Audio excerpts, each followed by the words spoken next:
예, 이재명 대통령이 6개 부처 장관과 2개의 수석비서관 등에 대한 추가 인선을 단행했습니다.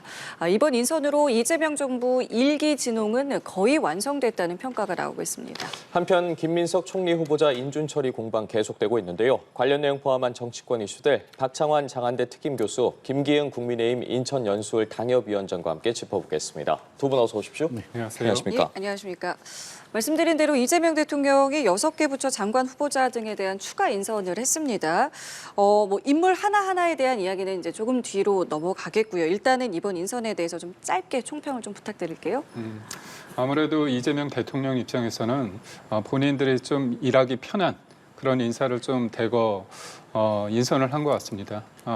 누가 보더라도 민주당 인사들이 대거 들어왔는데 앞선 인선에서도 한 5분이 들어왔는데 이번에도 추가로 들어오지 않았습니까? 그래서 국무총리 후보자까지 포함하면 한 8명이다 그런 얘기를 하고 앞선 인선에서 국세청장이 장관급은 아니지만 사실상 비례대표 국회의원을 지명을 했습니다. 그렇다면 사실상 국정의 어떤 축을 민주당 사람들과 같이 하겠다 그렇게 얘기를 한 것 같고 현실적으로 청문회 통과를 할 수 있다는 그런 부분도 있겠지만 이재명 대통령 입장에서는 인수위가 없는 상황에서 본인과 뜻을 함께하는 이제까지 손발을 맞춰왔던 사람으로서 좀 했다 그렇게 어떤 평가를 할 수 있습니다. 다만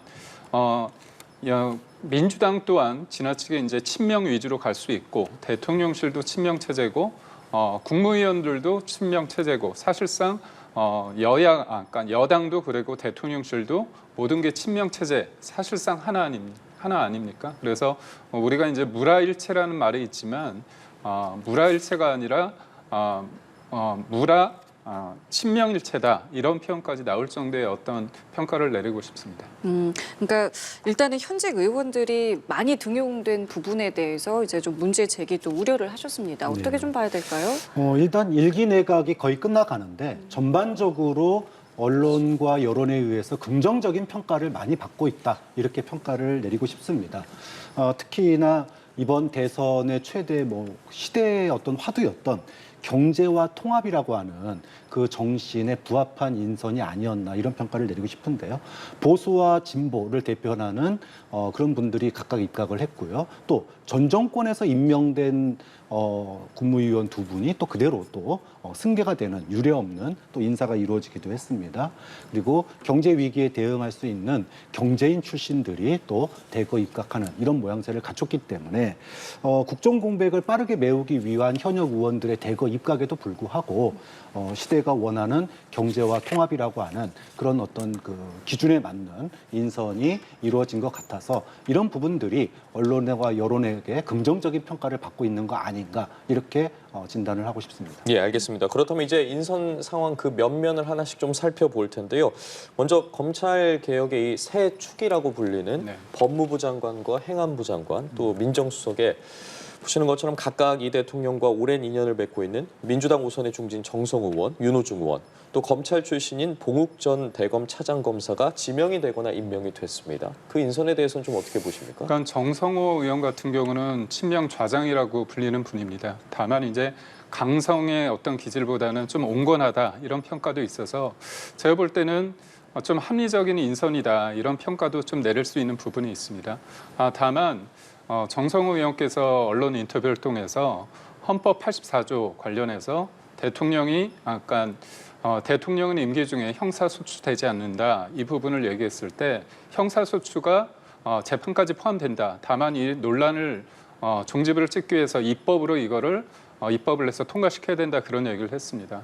그러니까 여러 가지 논란이 있는데 그게 헌법재판소나 재판부의 어떤 입장이 아니라 국회 다수당의 입장으로서 이거를 종지부를 찍어야 된다는 부분에 있어서 좀 어떻게 보면 이재명 대통령의 인식을 본인이 대신 표명한 게 아닌가 싶습니다. 그리고 말은 검찰 관련해서 기소하고 수사를 분리한다고 하지만 말상 칼끝이 아니라 칼자루를 잡았을 때 뭔가 이 부분에 대해서 본인이 정치 권력으로부터의 어떤 독립보다는 본인이 좌지우지하고 싶은 어떤 유혹을 이재명 대통령께서 받을 수도 있는데 이 부분에 있어서 제가 볼 때 본인들이 말했던 강력한 어떤 개혁보다는 좀 그 검찰이란 칼을 본인들이 어떻게 쓸까 이 부분에 대해서 좀 고민을 할 여지도 있지 않을까. 그런 과정 속에서 민정수석을 내부적으로 볼 때는 검찰 출신을 쓰는 부분에 대해서 반발이 있지만 여하튼 권력을 잡은 사람 입장에서는 또 검찰이라는 어떤 칼을 휘두르고 싶은 유혹에서 좀 벗어나기 힘들지 않을까.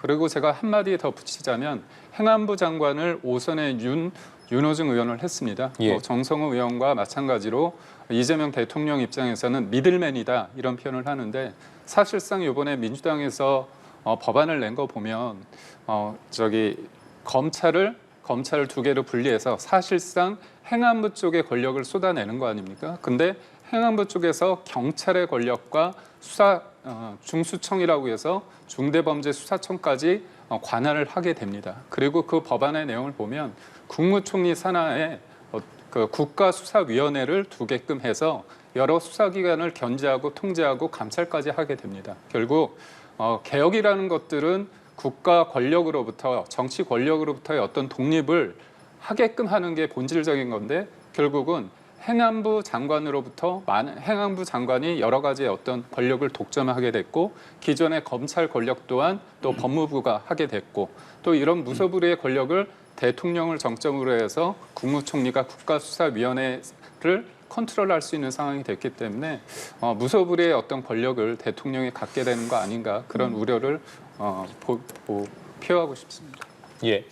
이재명 정부의 검찰 개혁의 의지는 굉장히 높다. 다만 방법에 있어서 문재인 정부가 검찰 개혁을 사실상 실패를 했습니다. 그 학습 효과를 가지고 이런 인선의 결과가 나온 게 아닌가 싶어요. 일단은 정성호 의원과 윤호중 의원을 법무부 장관과 행안부 장관에 앉힌 부분은 이 두 분 다 뭐 정책과 그다음에 합리성에 있어서 굉장히 당내에서 평가를 받는 분들입니다. 그리고 정성호 의원은 뭐 누구나 다 알다시피 이재명 대통령과 굉장한 친분을 과시하고 있기 때문에 이재명 대통령의 검찰 개혁의 의지를 가장 잘 관철시킬 수 있는 분이고 무엇보다도 국민 눈높이에 맞는 개혁의 방향을 이끌 수 있는 적임자다 이런 평가를 내놓고 있고요. 좀 한 가지 이제 사실은 민주당 내에서도 고민이 있던 부분이 지금 이제 민정수석의 봉욱 전 대검 차장이 이제 앉았는데 예. 굳이 검찰 출신 또 어떻게 보면 김앤장 출신 이 분을 앉혀야 되느냐 이런 논란이 있었음에도 불구하고 이재명 대통령의 소신이 뚜렷한 것 같아요. 검찰을 잘 아는 사람이 검찰 개혁을 주도해야 또 거기에 소위 말하면 컨트롤 타워에 있어야 소위 말해서 부작용 없는 검찰 개혁이 가능하지 않겠느냐. 사실은 문재인 정부 초기에 검찰 개혁에 대한 국민 여론이 80%에 가까운 지지를 받았음에도 불구하고 검찰과 정권 간의 대충돌로 사실상 실패를 했던 가장 큰 원인이 검찰에 대해서 너무 몰랐던 거 아니냐 이런 거였거든요. 좀 그런 측면에서 이번 검찰 개혁이 부작용을 최소화하고 또 국민 눈높이에 맞는 검찰 개혁으로 성공적으로 이끌기 위한 이재명 대통령의 고심이 묻어난 그런 인사고 뭐 이것이 잘 될 거냐 안 될 거냐는 앞으로 뭐 지켜봐야 될 측면이지만 어쨌든 민주당이 3번의 집권에 걸쳐서 검찰 개혁을 하고자 했던 다양한 시도들 중에 어떻게 보면은 가장 안정적이고 또 가장 합리적인 그 개혁의 방향을 제시한 거 아닌가 좀 그런 점에서는 예. 많은 지지층들이 기대를 걸어볼 만한 그런 인사다 이런 평가가 나오고 있는 것 같습니다. 예. 자, 그리고 또 눈에 띄는 인사를 좀 보면요. 김경수 전 지사가 지방시대 위원장에 위촉이 됐고요. 정은경 전 질병관리청장은 보건복지부 장관 후보자에. 자, 그리고 산자부 장관 후보자에는 기재부 출신의 현직 기업인이죠. 김정관 두산 에너빌리티 사장이 지명이 됐습니다. 이 인선들에 대해서는 좀 어떻게 보셨습니까? 우선적으로는 이제 행안부 장관 후보자에 김경수 전 지사가 언급이 됐었는데요.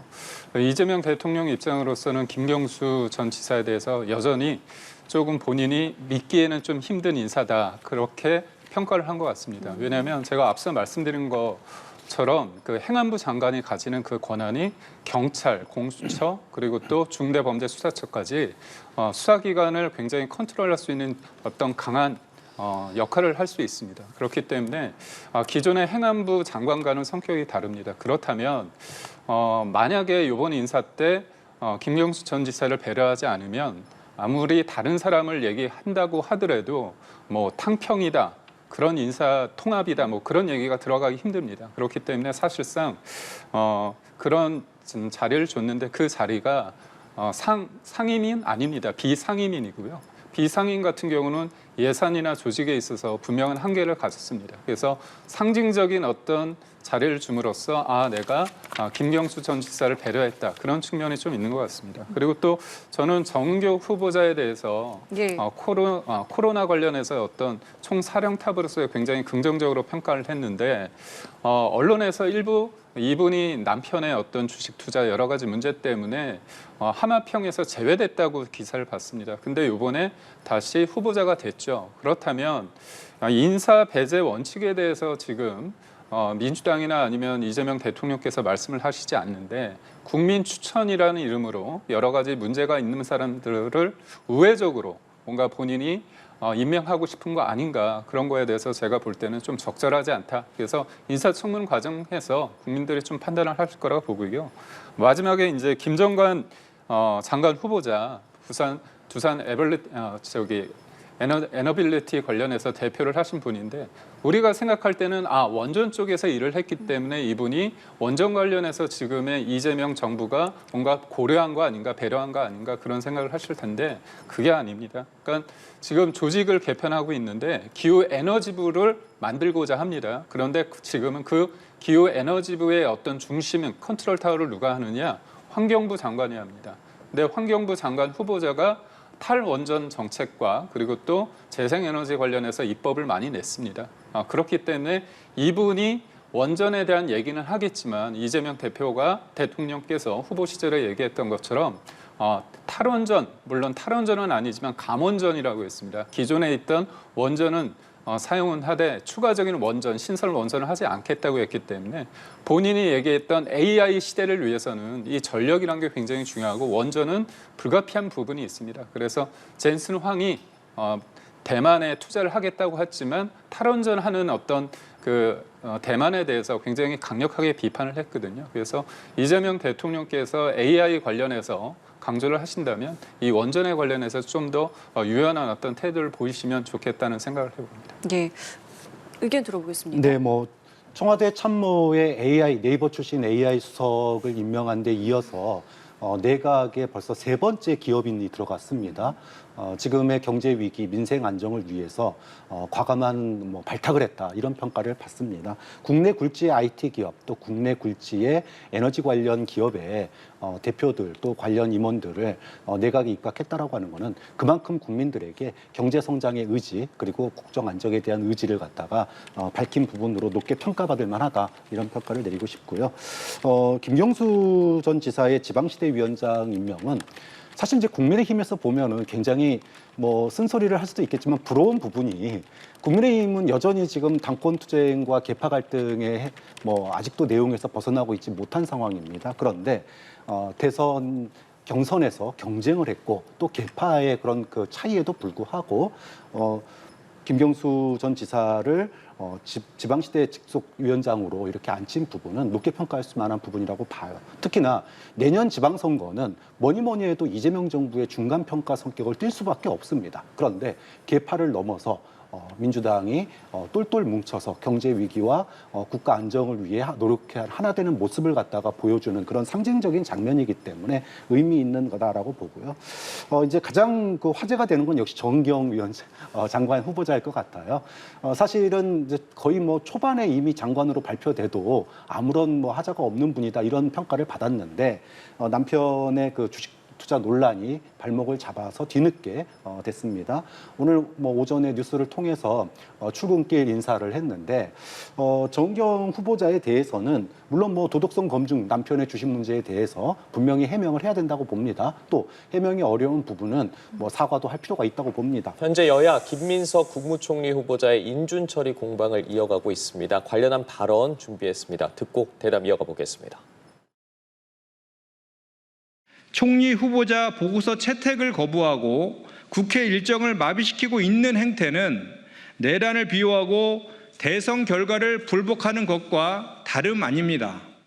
무자격, 무도덕, 부적절 총리 후보자 지명을 철회하시기 바랍니다. 그것이 국민을 향한 최소한의 책임이며 협치의 출발점입니다.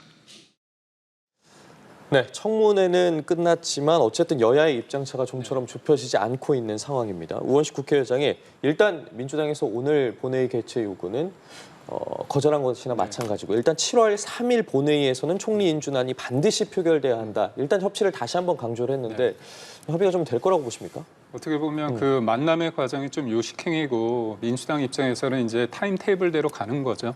전 안타까운 게 지금 김현정 원내대변인께서 말씀하신 부분 관련해서 국민들이 볼 때 의혹을 계속 제기하고 답변이 시원치 않다, 답답하다 그런 느낌이 많습니다. 강합니다. 그런데도 불구하고 내란을 비하고 대선 결과를 부정하는 거다. 문제 제기하는 게 내란을 비하하는 건 아니지 않습니까?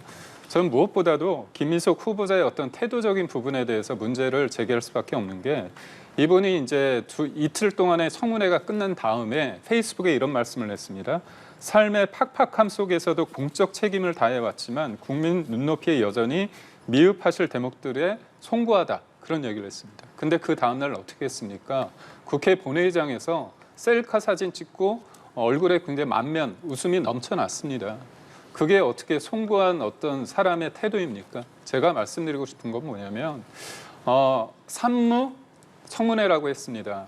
증인도 없었고요. 그래서 자료도 없었고 참고인도 없었습니다. 그리고 배추 얘기가 나오지 않았습니까? 무배추 얘기 나왔습니다. 그리고 심지어 이분이 이른바 스폰서라고 불리는 후원 회장이었던 강모 씨의 어떤 오피스텔에 있었다고 해서 문제 제기를 하니까 그거는 우편을 받는 용도였다. 자신은 그때 미국에 있었다 얘기를 했지만 다 언론 보도 나오지 않았습니까? 이분이 그 당시에 대선과 총선을 위해서 열심히 여의도 주변에서 열심히 일했다는 거 아닙니까? 그렇다면 대법원에서 확정 판결된 유죄 취지에 나왔던 그 판결문에서도 그런 내용이 다 나왔는데 어떻게 국민 앞에서 청문회에서 그렇게 거짓말을 할 수 있는지 저는 조금 무섭기까지 하고 그게 본인이 송구하다는 입장인지 지금 그리고 무엇보다도 민주당 쪽에서는 자료를 내려고 했는데 국민의힘 의원들이 도망갔다는 표현까지 했습니다. 뭘 도망갔습니까? 그렇다면 증여세 관련된 거나 아니면 여러 가지 의혹이 되고 있는 거에 대해서 청문회장이 아니더라도 언론을 통해서 본인들이 입장, 자료를 내면 됩니다. 예, 그 부분과 관련해서 어쨌든 국민의힘에선 심판은 이제부터 시작이라면서 국민청문회를 열기로 했습니다. 일단 아무래도 소수 야당으로서 사실상 총리 인준을 막을 방법은 없는데 말씀해주신 부분들과 관련해서 뭐 여론 등도 그렇고요. 여러 가지 부분들을 고려하고 있는 것 같은데 어떻게 좀 보고 계십니까? 근데 국민의힘이 어디서부터 다시 시작해야 될지를 아직도 저는 포인트를 못 잡고 있다 이렇게 생각을 해요. 방금 전에 김용태 비대위원장이 퇴임하면서 한 이야기가 우리가 아무리 올바른 얘기를 해도 국민들이 들어주질 않는다. 이 얘기입니다. 즉 인사청문회에서 아무리 도덕성을 질타하고 후보자의 어떤 문제점을 지적해도 국민들이 뭐라고 생각하냐면은 너희들이나 잘해. 이렇게 생각한다는 거예요. 즉 국민에 대한 신뢰를 이미 잃어버린 정당이 아무리 도덕성 얘기를 하고 뭐 농성을 하고 뭘 해도 국민들은 그 이야기를 듣고 싶어 하질 않다는 겁니다. 그럼 왜 듣고 싶어 하는지 국민들은 뻔히 다 알고 있어요. 국민의힘 의원들만 모릅니다. 무능하고 무기력한 여당이 대통령 선거가 끝났다고 그래서 하루아침에 전투적인 야당이 된다고 신뢰가 회복되지 않는다라고 하는 게 지금의 국민의힘이 처한 현실 아닌가. 좀 그런 점에서 국민의힘의 변화와 혁신에 좀 더 집중할 필요가 있고요. 그리고 야당으로서 인사청문회를 어떻게 돌파할지 소수 야당으로서 자 지난 윤석열 정부 출범할 때 다수 야당인 민주당도 국민 여론 눈높이를 감안을 해서 비록 민주당의 눈높이에 맞지 않지만 한덕수 후보자에 대한 총리 인준에 대해서 표결로 찬성을 해줬습니다. 그 이유는 정말로 윤석열 정부가 잘 됐으면 하는 바람, 최소한의 국정 운영에 발목을 잡지 않겠다라고 하는 그런 협치의 어떤 그 신호였거든요. 이후에 그 이후에 잘 됐냐 못 됐냐는 따로 평가할 문제지만 현재 소수 야당이 우리는 절대 인준 표결 찬성 못해. 그리고 끝까지 우리는 농성할 거야. 이렇게 한다 그래서 표결을 막을 수 있는 것도 아니고 그리고 국민들에게 소위 말해서 지금 올바른 소리를 해도 지지율은 바닥을 넘어서서 지금 지하까지 들어가고 있는 국민의힘의 지지율 현실을 보면 앞으로 인사청문회가 이제 시작인데 본격적으로 시작인데 앞으로도 인사청문회를 계속 이런 식으로만 할 건지 즉 야당으로서의 인사청문회 전략이 필요한 거 아니냐 선택과 집중을 할 필요가 있다. 야당의 모습으로 국민의힘의 변화와 더불어서 정책 검증이면 정책 검증, 도덕성 검증이면 도덕성 검증, 어떤 그 포인트를 잡아서 선택과 집중을 하는 게 오히려 더 국민들에게 효과적이지. 얘도 문제 있고 쟤도 문제 있고 쟤 문제 있어. 그래서 이재명 정권은 결국은 안 돼. 이런 결론의 도돌이표의 인사청문회가 된다면 국민의힘이 인사청문회를 통해서 국민들의 공감대를 형성하는 데는 아마 실패할 가능성이 높다 이렇게 봅니다. 전략 말씀하셔서요. 지금 네. 국민의힘에서는 그래서 이제 오늘 국민청문회 형식으로 이제 김민석 이 총리 후보자에 대한 설명회를 열고 뭐 의혹에 대한 정리를 하고 뭐 검증 포인트 제시하고 이런 부분들을 이제 진행한다고 하는데 이 부분에 대해서는 어떤 입장이세요? 그러니까요. 지금 이제 여당이 안 들으니까 여론전을 하겠다는 건데 그 여론전은 그래서 이 사람 안 돼요. 이거잖아요. 그런데 3년 전에 한덕수 총리에 대한 민주당의 반응도 비슷했거든요. 좀 우리 과거에 우리 정부에서 총리를 했던 사람 빼앗아 간 것에 대한 그런 것도 있었고 또 의혹도 소위 뭐 재산 관련 의혹도 비슷한 부분이 굉장히 많은데 그럼에도 불구하고 소위 말해서 윤석열 정부의 출범과 그걸 갖다가 방해하지 않겠다라고 하는 의도를 가지고 찬성을 해줬던 거 아닙니까? 그런데 지금 이제 소위 말해서 여당이 안 들어주니까 우리는 국민들한테 호소하겠습니다. 그러고 이제 국회 바깥으로 나가는 모습이에요. 그럼 이거에 대해서 국민들이 거기서 아무리 올바른 소리를 하더라도 결과론적으로 나타나는 모습은 우리 인준에 찬성 못해. 이거 아니에요. 그러면 과연 거기에 대해서 국민들이 공감대를 형성해 줄 수 있는가? 그런 점에서 저는 선택과 집중을 할 필요가 있다라는 겁니다. 예. 선택과 집중을 해서요. 김민석 후보자는 안 된다는 겁니다. 그러니까 뭐냐면 자료를 내지 않잖아요. 그리고 본인이 증여세 냈다고 하지 않았습니까? 증여세 냈다고 하는데 그거 그냥 제시하면 돼요. 그러니까 결국은 우리는 김민석 후보자의 마음속에 들어가지 못합니다. 그래서 본인의 주장을 뒷받침하기 위해서는 증거를 제시하면 돼요. 근데 그 증거를 제시할 때 가공한 자료, 그 가공한 자료도 틀리지 않았습니까? 그렇다면 국민들의 의혹은 당연히 있는 거고 본질적으로 과거에 어떤 잘못을 했다 안 했다를 다 떠나서 기본적으로 청문회장에서 거짓말을 하고 있다는 게 사실상 명백해진다면 그거에 대한 본인 입장을 해야 되는 겁니다. 그러니까 저희가 뭐 발목을 잡기 위해서가 아니라요. 야당으로서 국무총리라는 사람은 국정의 제2인자입니다.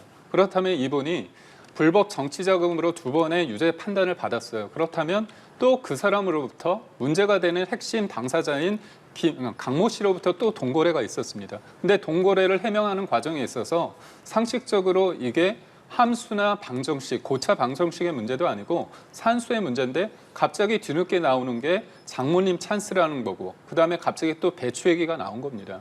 이게 통상의 상식을 가진 국민 입장에서 봤을 때 납득이 안 되는 거고요.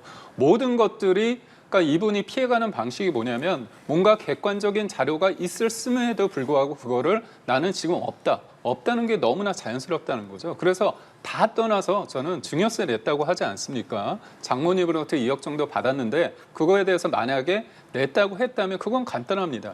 저 같으면 당당하기 위해서라도 그리고 국민의힘이 이렇게 그러니까 소위 말해서 국민 눈높이에 맞지 않는 어떤 의혹을 제기하고 있다고 한다면 본인은 원래 내려고 했는데 국민의힘 의원들이 도망갔다 이렇게 비판하기에 앞서서 내가 이런 자료를 내겠다 이렇게 하면 되는 겁니다. 그런 측면에서 청문회 윤석열 정부 때 방통위원장 같은 경우도 3일 청문회 하고요. 대전 MBC 가서 4일 동안 청문회를 했습니다. 그분이 국무총리도 아니었습니다. 그렇다면 본인들이 의석수가 많다는 이유로 이틀 반 청문회를 했다고 한다면 네. 그렇다면 저희 입장에서는 좀 더 우리 차원에서 국민들로 하여금 국민들에게 우리의 어떤 입장을 전문가를 통해서 하나하나 짚어보겠다는 뜻입니다.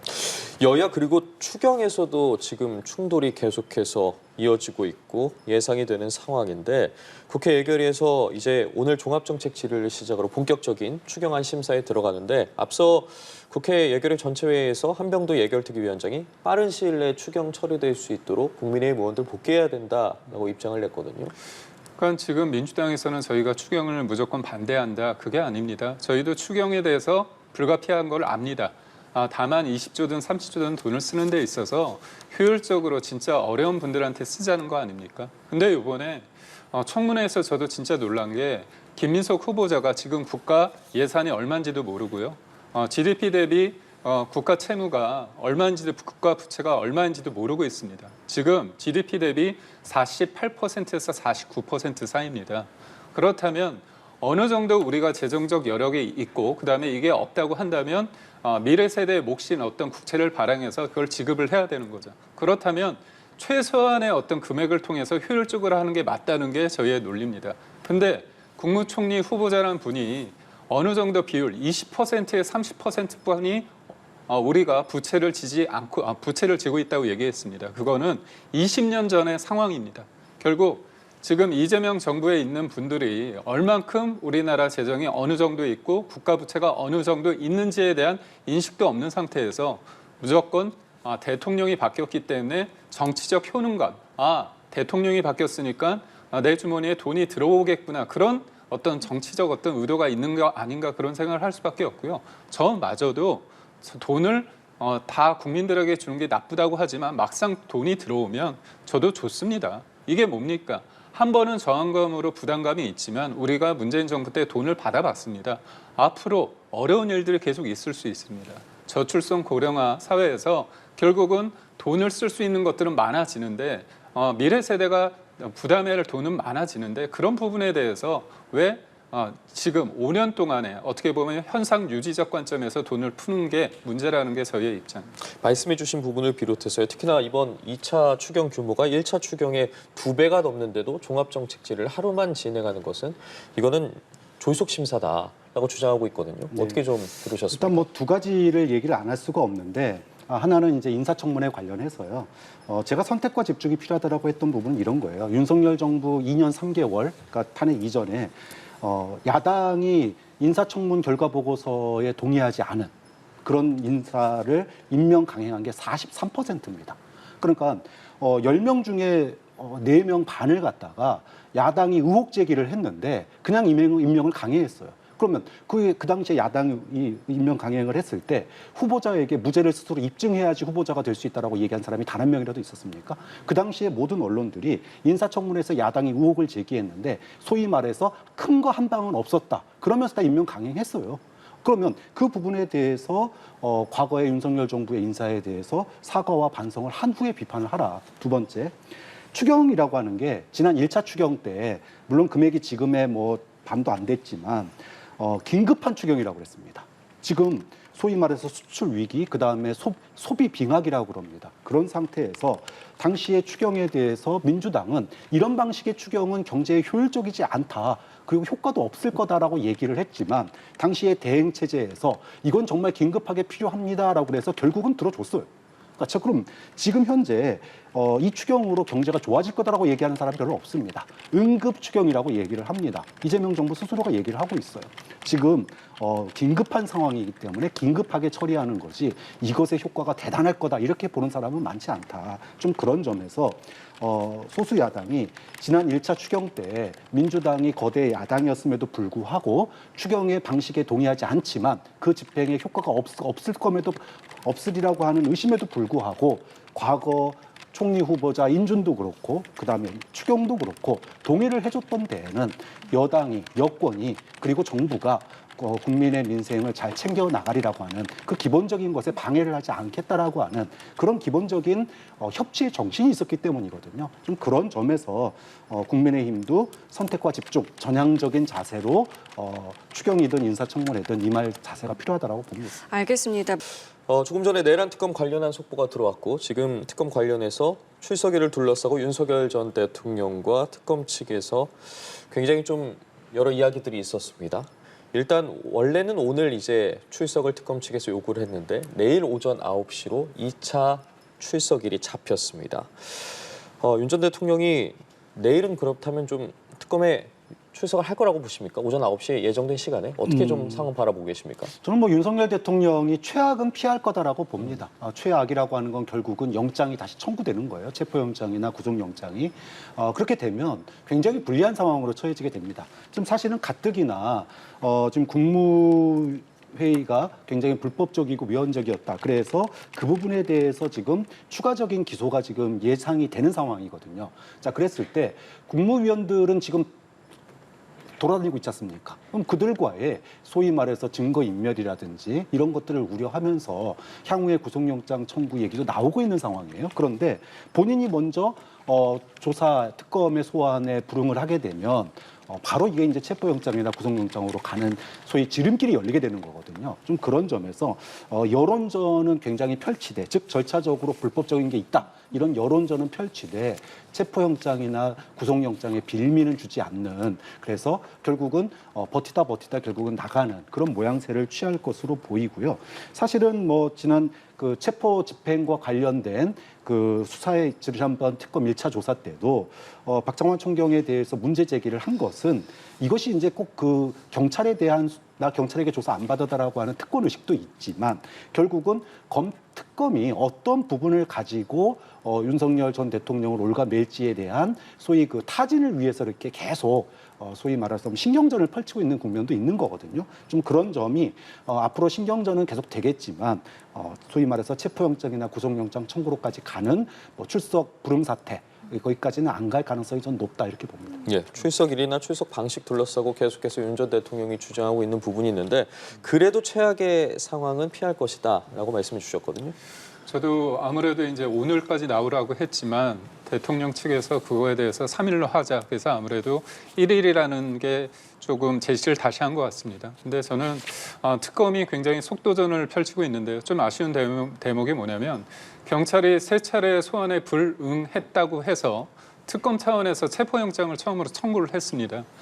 경찰과 특검은 수사 주체가 다릅니다, 분명히. 그럼에도 불구하고 체포영장을 청구했다가 법원에서 기각이 됐습니다. 근데 그 기각이 됐을 때, 통상적으로 수사기관이 기각이 됐다면 본인들의 어떤 이런 부분을 보완해서 하겠다, 그런 입장이 나와야 되는데, 그게 아니라 바로 특정한 날에 나와라, 이렇게 얘기를 했습니다. 그러니까 윤석열 전 대통령이 전 대통령이라서가 아니라 피의자의 어떤 수사 과정에 있어서 변호인을 통해서 시간과 장소와 수사 방식에 대해서 일정 부분 소통하는 게 맞습니다. 그럼에도 불구하고 나를 딱 짚어서 어디로 나와라 얘기하는 거 아닙니까? 그리고 또 이번에도 날짜를 조율한 게 아니라 딱 통보를 했습니다. 저는 아쉬운 건 뭐냐면 처음에 그제 이렇게 처음에 출두를 했을 때 그때도 그렇습니다. 예전에 같은 경우는 인권보호 수사 준칙 규칙이 있어서 어떻게 보면 이제 비공개 그 부분이 좀 관행이었습니다. 그리고 그 관행이 어떤 데는 적용되지 어떤 데는 적용되지 않다 보니까 2019년도에 문재인 정부 때 이른바 조국 훈령이 만들어졌습니다. 그래서 포토라인에 세우는 부분에 있어서 반인권적이다 해서 그쪽 처음에 수혜자가 조국 전 장관이었습니다. 그런데 이번에 저는 뭐 대통령으로서 어떤 국민의 알 권리나 공적 책임감을 부여하기 위해서 그렇게 부를 수 있다고 하는데, 그런 것들을 지나치게 지하 주차장으로 가면 안 된다, 이런 식으로 또 뭔가 일종의 프레임을 통해서 공격하는 지점은 좀 맞지 않다고 보고요. 저는 또 하나, 경찰분이 수사를 할 수 있습니다. 그런데 저는 역설적으로 특검이 본인들이 수사를 제대로 준비 안 했기 때문에 파견 나온 그 총경이 수사를 하게끔 한 거거든요. 결국 특검이 굉장히 속도전에 지나치게 매몰되다 보니까 본인들이 준비해서 충분히 지금 특검에 파견된 검사만도 지금 60명이 넘습니다. 그렇다면 그 사람들은 뭘 하고 파견을 받아서 경찰 총경 그 분이 수사를 하는지에 대해서는 제가 볼 때 적절하지 않고, 모든 것들은 어떤 순서가 있는 겁니다. 그래서 그 결과에 대한 어떤 것도 국민들이 수용할 수 있을 정도로 정치적인 어떤 편견이 없게끔 하는 게 특검의 어떤 바른 자세라고. 알겠습니다. 끝으로 이 부분도 좀 여쭤보겠습니다. 이재명 정부의 첫 부동산 대책이 나왔고요. 지난 토요일부터 시행이 됐습니다. 이제 주담대 한도를 최대 6억으로 이제 제한한다라는 내용인데요. 굉장히 좀 빠르게 좀 진행이 됐거든요. 이제 효과가 있을지에 대해서 지금 여러 가지 뭐 전망들 나오고 있는데 어떻게 좀 보고 계십니까? 그러니까 우선적으로 이제 공급이 원활치 않고, 공급이라는 것들은 사실상 시간이 5년에서 10년이 걸립니다. 그래서 불가피하게 수요를 분지러뜨리는, 수요를 꺾는 어떤 정책이라고 할 수 있는데, 저는 안타까운 건 뭐냐면 지금 많은 분들이 부동산에 관련해서 미래의 어떤 국가 정부의 어떤 정책에 대해서 믿음이 없기 때문에 미래의 어떤 수요마저도 현재에 대해서 패닉 방위 현상이 드러나고 있습니다. 그렇다면 진보 정부라고 하는 문재인 정부, 그다음에 노무현 정부 때 계속 되풀이됐던 집값이 계속 오를 수밖에 없다는 그런 어떤 믿음이 이재명 정부 때도 지금 무너졌기 때문에 학습 효과가 있다고 보고 있고요. 저는 이 부분에서 참 안타까운 게 뭐냐면 따지지도 않습니다. 얼마만큼의 담보물이 있는지 그리고 내가 수입이 얼마나서 얼마만큼 갚을 수 있을지에 대한 어떤 정도를 따지지 않고요. 무조건 6억 원 이상은 대출을 못 받게 합니다.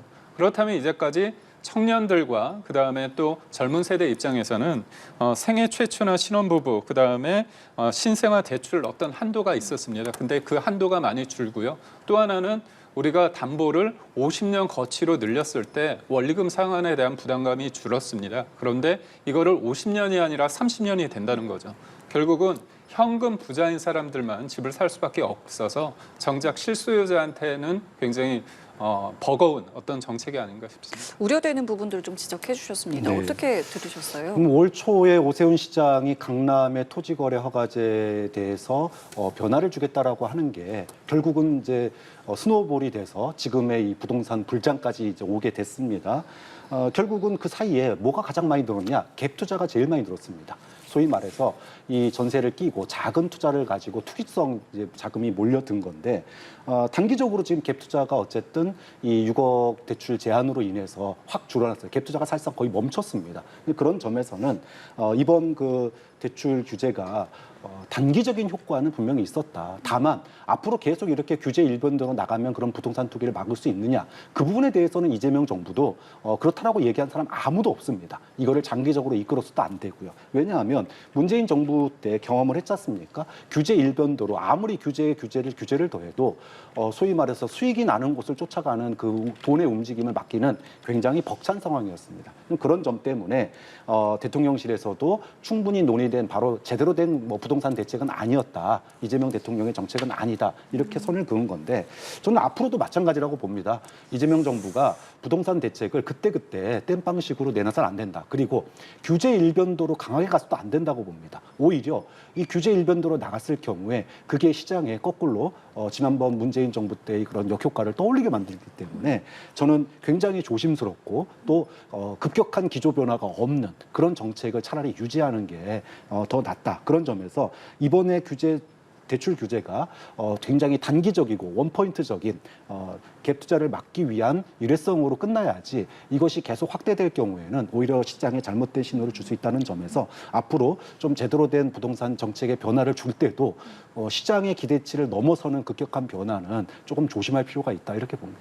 예, 알겠습니다. 오늘 두 분 말씀은 여기까지 듣겠습니다. 지금까지 박창환 장한대 특임교수, 김기흥 국민의힘 인천연수을 당협위원장과 함께했습니다. 두 분 고맙습니다. 감사합니다.